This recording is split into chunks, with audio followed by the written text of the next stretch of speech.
Hello, मेरा नाम है अभिषेक और स्वागत करता हूं एक बार फिर आपके YouTube चैनल JR ट्यूटोरियल्स में। जैसा कि आपको पता है कि हमने ऑलरेडी 12th स्टैंडर्ड का बैच शुरू कर दिया है, किसका? बायोलॉजी का। और हमारा एक लेसन ऑलरेडी कंप्लीट हो चुका है। कौन सा lesson? First lesson, reproduction in lower and higher plants. ठीक है, प्लांट्स की पूरी बातें हम लोग ने ऑलरेडी कर रखी है। तो अगर आप नए हो, ठीक है, अगर आप हमारे चैनल पे नए हो तो सबसे पहले सब्सक्राइब तो करना ही करना है, जाके उन वीडियोस को भी देखना है, क्योंकि आपके बोर्ड के पर्सपेक्टिव से बहुत ही ज्यादा इंपॉर्टेंट लेसन है वो।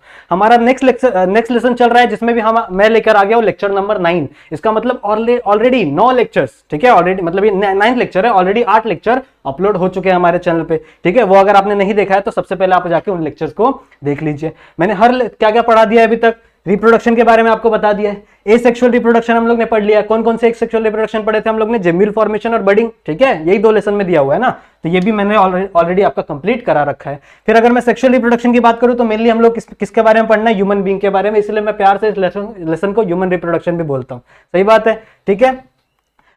क्या होता है रिप्रोडक्शन का मतलब? फर्टिलाइजेशन। रिप्रोडक्शन की निशानी क्या है? फर्टिलाइजेशन। जहां पे मेल और फीमेल गैमेट मिल रहे हैं, हर लेक्चर में बताता हूं ना मैं, जहां पे मेल और फीमेल गैमेट मिल रहे हैं उसी को क्या कहते हैं हम लोग? फर्टिलाइजेशन। और जहां पे फर्टिलाइजेशन हो रही है वो सेक्सुअल रिप्रोडक्शन है। सही बात है, ठीक है। तो जहां पे फर्टिलाइजेशन हो रही है, ठीक है, तो फर्टिलाइजेशन होने के लिए गैमेट भी होना बहुत ज्यादा जरूरी है। तो हम लोग गैमेटोजेनेसिस सीखनी है। अब गैमेट बनते कहां पे है? तो मेल का गैमेट कहां बनेगा? मेल रिप्रोडक्टिव सिस्टम में। फीमेल का गैमेट कहां बनेगा? फीमेल रिप्रोडक्टिव सिस्टम में। वो भी बात हमने ऑलरेडी पिछले लेक्चर्स में कर रखी है, तो नहीं देखा तो सबसे पहले जाके उस लेक्चर को देख लेना। क्या चल रहा है हमारा? गैमेटोजेनेसिस चल रहा है। और कौन सा? oogenesis, मतलब स्पर्मेटोजेनेसिस में हम लोग ने ऑलरेडी कंप्लीट कर रखा है, ठीक है। हमारा oogenesis चलने लग रहा था। oogenesis का मतलब क्या? याद करो लास्ट लेक्चर में मैंने क्या क्या पढ़ाया था आपको oogenesis के बारे में। छोटा सा इंट्रोडक्शन दिया था ना मैंने आपको। तो oogenesis के बारे में जनरली मैंने आपको बताया था फॉर्मेशन ऑफ, क्या होता है मतलब?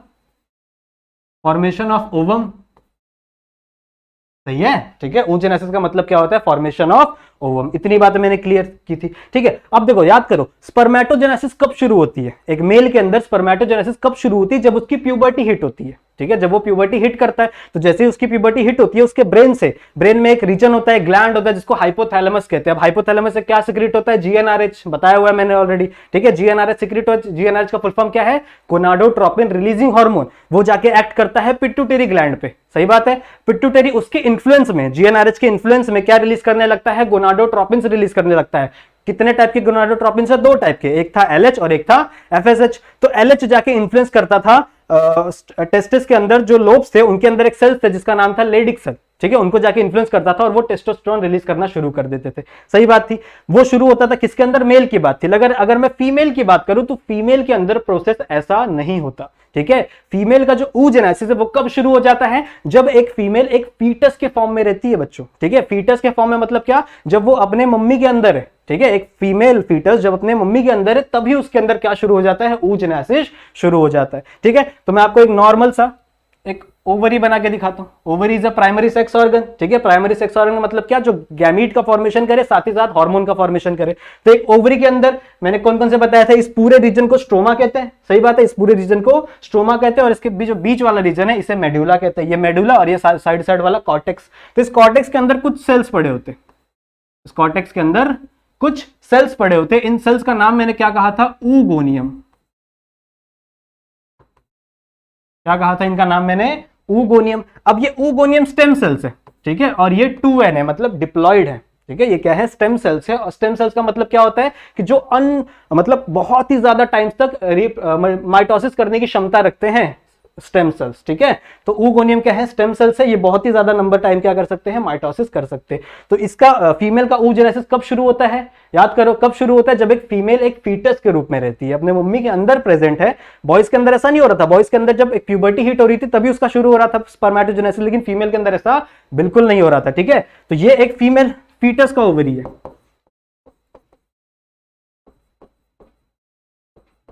ये एक फीटस का ओवरी है, ठीक है। उस ओवरी के अंदर क्या चलने लग रहा है मैं आपको समझा रहा हूं। तो उसके अंदर कुछ सेल्स हैं जिसका नाम क्या है?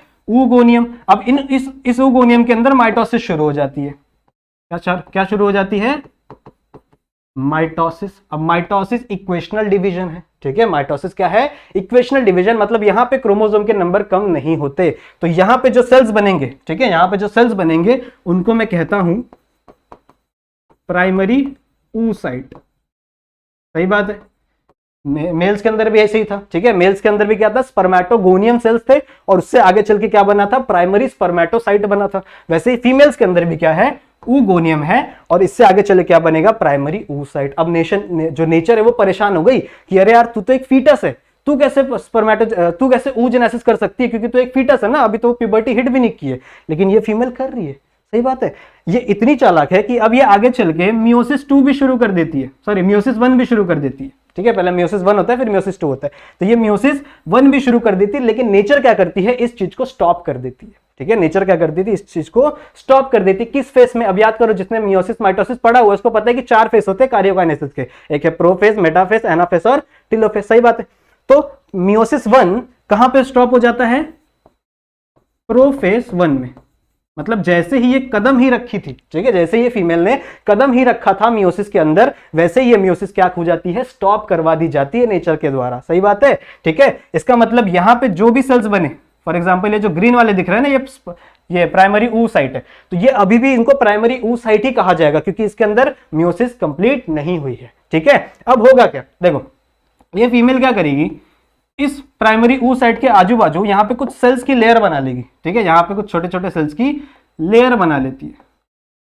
इन सेल्स को क्या कहा था मैंने, इन सेल्स को मैंने कहा था ग्रैनुलोजा सेल। सही बात है, लिख दे यहां पे ग्रैनुलोजा सेल, ठीक है। तो ये साइड साइड में ग्रैनुलोजा सेल, इसके अंदर क्या प्रेजेंट है, प्राइमरी ooसाइट। इसी पूरे स्ट्रक्चर को, ठीक है ना, ये पूरे स्ट्रक्चर को हम लोग कहते हैं प्राइमरी फॉलिकल, ठीक है। प्राइमरी फॉलिकल के अंदर कौन कौन सी चीजें हैं, एक ग्रैनुलोजा सेल है, ठीक है, एक ग्रैनुलोजा सेल है, और क्या है, एक प्राइमरी ooसाइट है। इतना होने के बाद, ठीक है, इतनी प्रोसेस होने के बाद एक फीमेल का बर्थ हो जाता है, ठीक है, एक फीमेल का बर्थ हो जाता है, और उसके बर्थ से लेके प्यूबर्टी तक उसके ओवरी के अंदर कोई भी डेवलपमेंट देखने के लिए नहीं मिलती, ठीक है। साथ डेवलपमेंट तो नहीं देखने मिलती, साथ ही साथ डीजनरेशन देखने मिलती है। मतलब जब एक फीमेल ये बर्थ होता है उसका, तो उसके अंदर अराउंड 4 लाख, कितने, 4 लाख प्राइमरी फॉलिकल प्रेजेंट होते हैं, लेकिन जब वो प्यूबर्टी हिट करती है ना, जब उसका प्यूबर्टी आता है ना, तो अराउंड सिर्फ 60 to 80 के ही प्राइमरी फॉलिकल बचे रहते हैं, ठीक है। मतलब इस पीरियड में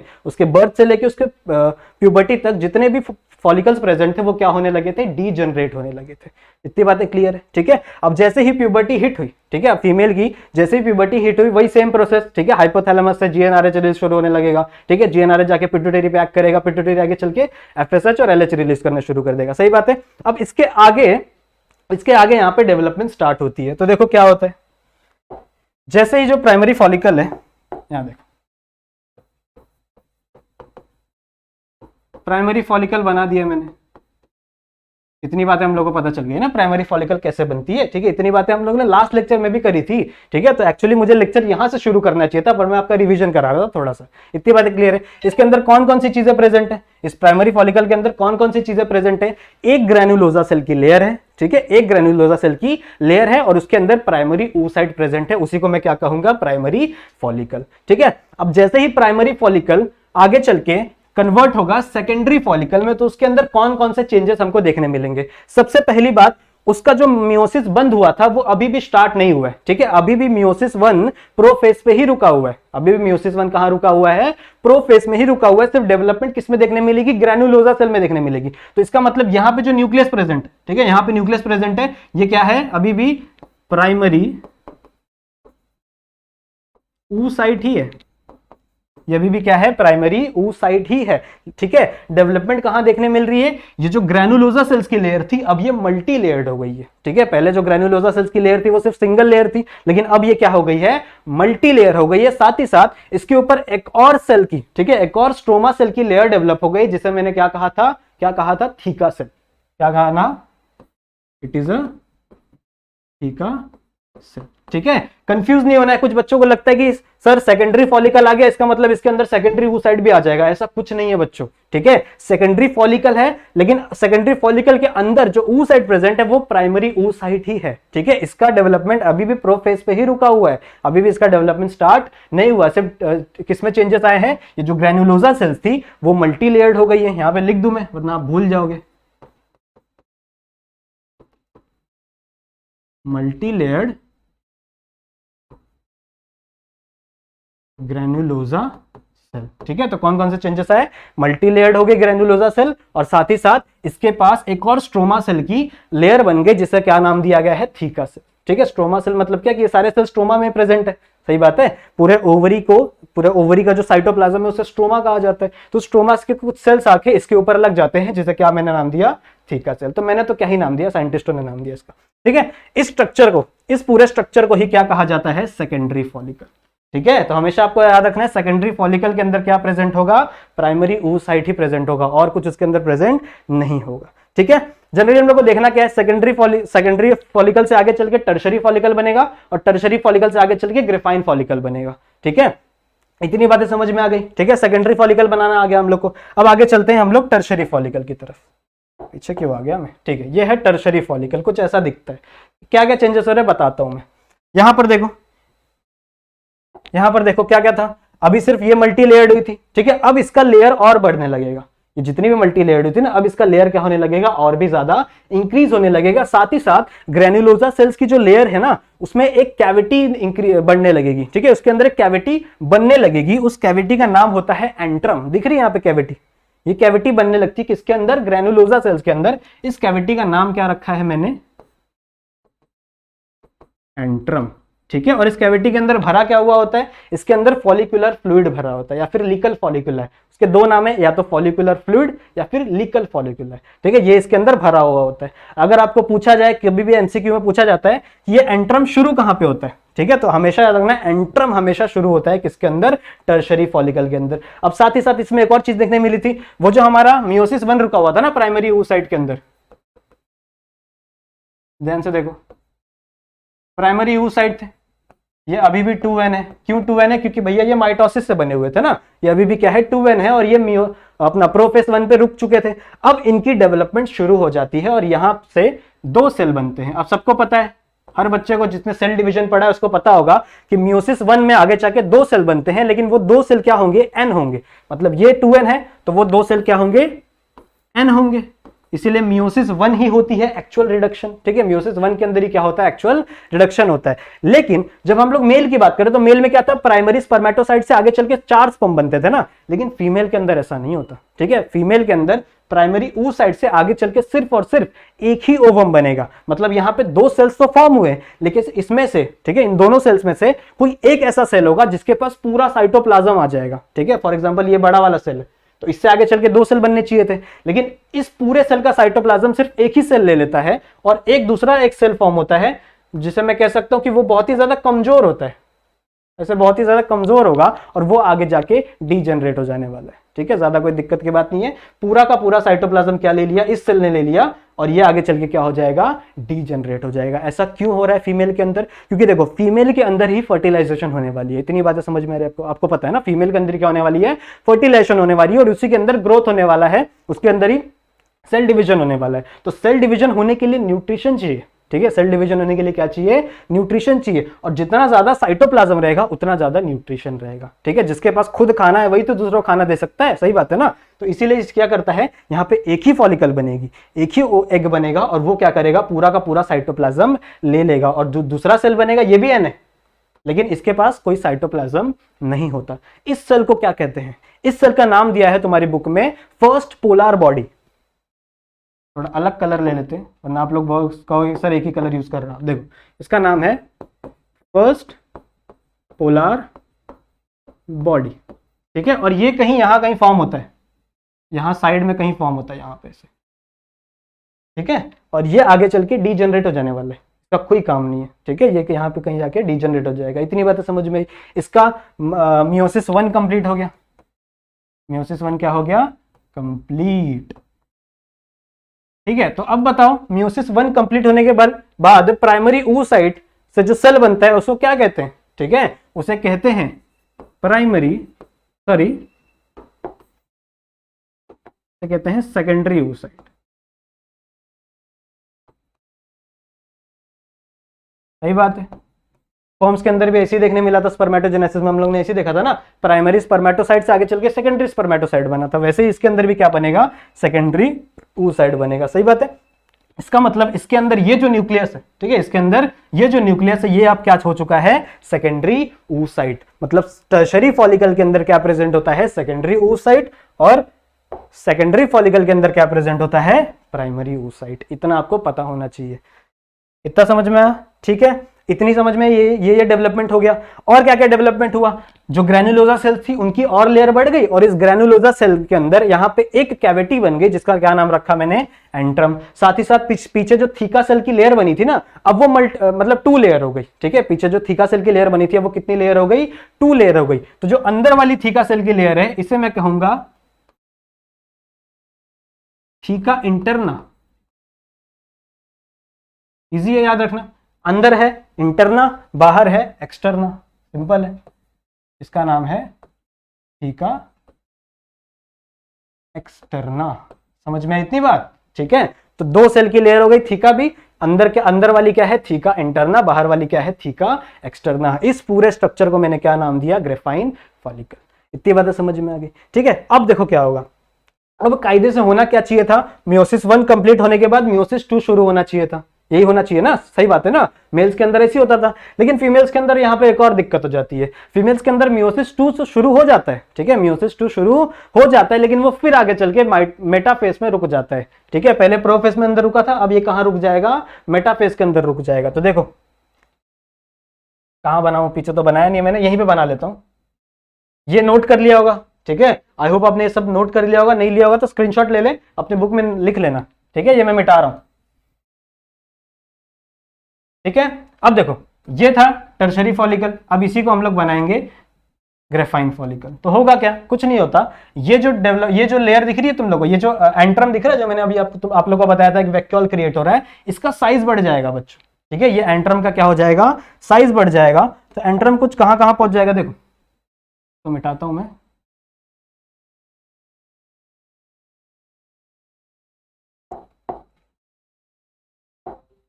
ये पूरा का पूरा एंट्रम हो जाएगा, ये पूरा का पूरा क्या हो जाएगा, एंट्रम। मतलब एंट्रम का साइज क्या हो गया, बढ़ गया, ठीक है। इतनी बात समझ में आ रही है। और मियोसिस 2 शुरू होनी चाहिए थी। तो अगर मैं बात करूं सेकेंडरी oocyte के अंदर शुरू होती है मियोसिस 2, यही होनी चाहिए थी, ठीक है, होती भी है, लेकिन ये आगे चल के फिर रुक जाती है। जैसे फीटल के अंदर रुक गई थी ना, ये मियोसिस 1 रुक गई थी ना, कहाँ पे, प्रोफेज में रुक गई थी ना, वैसे ही मियोसिस 2 भी रुक जाती है, कहाँ पे, मेटाफेज में, मेटाफेज 2 में, मेटाफेज 2 में ये वापस रुक जाती है। मतलब जब इसके आगे, ठीक है, जब इसके आगे ये सेल डेवलप करेगा तो ये भी क्या होगा, सेकेंडरी oocyte ही रहेगा, ठीक है। ये आगे चल के एक ओवम फॉर्म नहीं कर पाएगा। मेल्स के अंदर क्या हो रहा था, सेकेंडरी स्पर्मेटोसाइट से क्या बन गया था, स्पर्मेटिड बन गया था, और वो स्पर्मेटिड क्या हो गया था, कन्वर्ट हो गया था स्पर्म्स के अंदर, लेकिन ऐसा फीमेल के अंदर नहीं हो पाता, ठीक है। इतनी बातें समझ में आ गई, ठीक है। इसी स्ट्रक्चर को, ठीक है, अब इसी स्ट्रक्चर को जिसका एंट्रम बड़ा हो गया है, ठीक है, जिसके पास ऐसा न्यूक्लियस है जो किस पे रुका हुआ है, मेटाफेज पे रुका हुआ है, सेकेंडरी oocyte के नाम से, ठीक है। इसी चीज को हम लोग क्या कहने लगेंगे, ग्रेफाइन फॉलिकल। समझ में आ रही है बात, क्या कहने लगेंगे, ग्रेफाइन फॉलिकल, ठीक है। अब इस ग्रेफाइन फॉलिकल के ऊपर कुछ चीजें और होती हैं, ध्यान से सुनना, बहुत इंपॉर्टेंट है। इसी ग्रेफाइन के ऊपर, इसी के ऊपर कुछ चीजें और होती है। यहां पे इस न्यूक्लियस के ऊपर यहां पे एक लेयर आ जाती है, एक नॉन सेलुलर लेयर आ जाती है, इसके ऊपर एक नॉन सेलुलर लेयर आ जाती है जिसका नाम है जोना पेलुसिडा। क्या बोला मैंने, इस टर्शरी सेकेंडरी oocyte है, सॉरी, सेकेंडरी oocyte है, इस सेकेंडरी oocyte के ऊपर यहां पे एक नॉन सेलुलर लेयर आ जाती है। मतलब एक ऐसी लेयर है जिसके ऊपर सेल्स नहीं प्रेजेंट है, ये सिर्फ प्रोटीन से बनी हुई लेयर है। इसका क्या नाम है, इसका नाम है जोना पेलुसिडा, जोना पेलुसिडा, ठीक है, जोना पेलुसिडा। साथ ही साथ में इसके ऊपर यहां पे अभी भी एक पतली सी लेयर प्रेजेंट है ग्रैनुलोजा सेल्स की, ऐसे बना देता हूं मैं इसे, यहाँ पे अभी भी एक पतली सी लेयर प्रेजेंट है किसकी, ग्रैनुलोजा सेल्स की। अब इस लेयर को हम लोग ने एक नया नाम दे दिया है, ठीक है। साइंटिस्टों को पता नहीं क्या मजा आता है नाम देने में, बट इसमें नाम दिया है, आपकी बुक में तो हमें पढ़ना ही है, ठीक है। अब इसका नाम पड़ गया है कोरोना रेडियाटा। इतना हो जाएगा, अगर आपको इतना हो जाएगा तो आपका ओवम का स्ट्रक्चर खत्म हो गया है, ठीक है। आपको ओवम के स्ट्रक्चर में भी इतना ही पढ़ना है, यही है पूरा ग्रेफाइन फॉलिकल। आगे चल के यहाँ पे एक प्रोसेस होगी जिसे हम लोग ओवैल्यूएशन कहते हैं, जिसके थ्रू क्या हो जाएगा, यहाँ से ये वाला पार्ट, ठीक है, ये वाला पार्ट क्या निकल जाएगा, बाहर निकल जाएगा। यही है हमारा अनफर्टिलाइज्ड एग, ठीक है। लास्ट में हमारा यही अनफर्टिलाइज्ड एग रहेगा, जो आपके बुक में यहाँ पे कुछ ऐसा स्ट्रक्चर दिया हुआ है, ठीक है, दिख रहा है, ये एक अनफर्टिलाइज्ड एग है, ठीक है। इसके अंदर जो प्रेजेंट है न्यूक्लियस प्रेजेंट है, ये देखो यहाँ पे दिख रहा है फर्स्ट पोलर बॉडी साइड में, this is the first polar body, ठीक है। इसके अंदर ही क्या प्रेजेंट है, जोना पेलुसिडा की लेयर प्रेजेंट है, दिख रही है जोना पेलुसिडा की, ये वाली लेयर, ये जोना पेलुसिडा की लेयर है, और इसके ऊपर जो ग्रैन्युलोसा सेल्स की लेयर है उसका नाम क्या है, कोरोना रेडियाटा, ठीक है। ये वाला फर्स्ट पोलर बॉडी। इतनी बातें समझ में, ठीक है। यहाँ पे तुम्हारा oogenesis खत्म हो जाता है, ठीक है। जो नेक्स्ट चीज है, नेक्स्ट हम लोग अगले लेक्चर में स्टार्ट करने वाले हैं मेंस्ट्रुअल साइकिल के बारे में। बहुत बच्चों को डाउट होता है मेंस्ट्रुअल साइकिल होता क्या है, खासकर मेल्स को, ठीक है, कि मेल्स को समझ में नहीं आता कि सर ये क्या हो रहा है। तो नेक्स्ट लेक्चर से हम लोग स्टार्ट करने वाले हैं मेंस्ट्रुअल साइकिल। तो आई होप आपको ये सारी चीजें पसंद आई होंगी। अगर आपको वीडियो सच में पसंद आया है तो लाइक जरूर से करना, सब्सक्राइब करना अगर आपने नहीं किया होगा, और पिछले वीडियोस नहीं देखे तो उनको जाके देख लो, और आने वाले वीडियोस के लिए हमारा जो बेल आइकन है ना उसको ऑल पे सेट कर देना, ताकि आपको सबसे पहले नोटिफिकेशंस मिले। तो मिलते हैं नेक्स्ट लेक्चर में, तब तक के लिए कीप स्टडिंग।